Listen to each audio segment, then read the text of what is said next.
Indian iPhone 15 costs up to 40% more than the US price. The iPhone 15 retails for $999 in New York. Yet in Mumbai the same model lists at 1.4 lakh rupees, a 40% premium.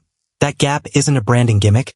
It's built on a 10% import duty, an 18% goods and services tax, and carrier-locked subsidies that inflate the sticker price.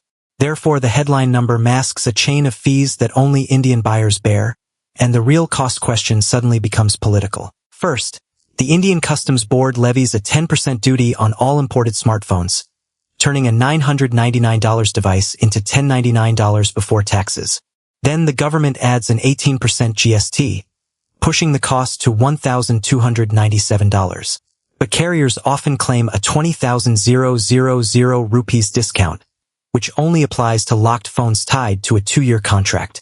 Therefore, the apparent discount is an illusion that keeps users captive while the real price stays inflated. Samsung's Galaxy S24 mirrors the same pattern.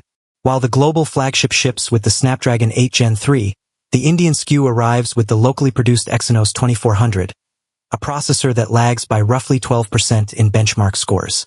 This camera module drops from a 200MP sensor to 108MP, shaving 2 megapixels off every shot.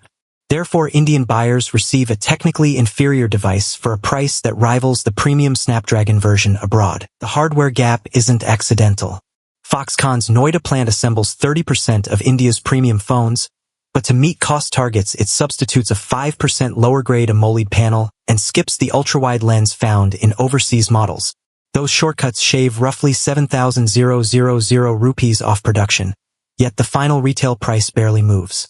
Therefore, the supply chain compromise is deliberately hidden behind the premium price tag, preserving margins while delivering a cheaper internals package. Who profits from this disparity? Multinational importers like Ingram Micro India earn hefty margins on every unit, while the Ministry of Electronics and Information Technology collects the GST revenue.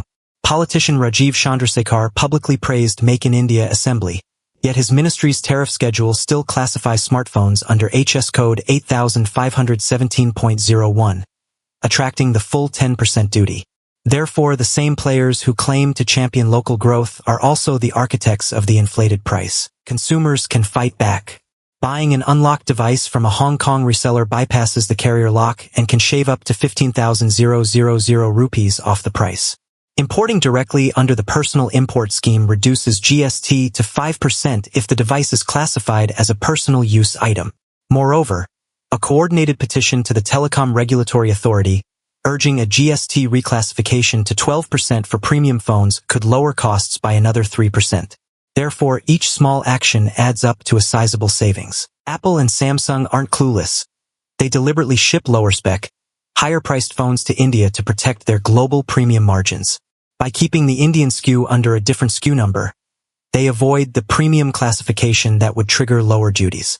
If the market collectively demanded unlocked devices and the government reclassified phones to a 12% GST bracket, analysts estimate up to a 30% price drop, a shift that could force the giants to rethink their strategy.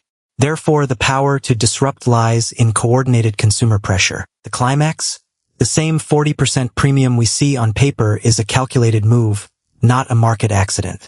Yet the simplest lever, unlocking phones and lobbying for a GST tweak, could instantly shave up to 30% off the price, turning a $1,300 bill into $910.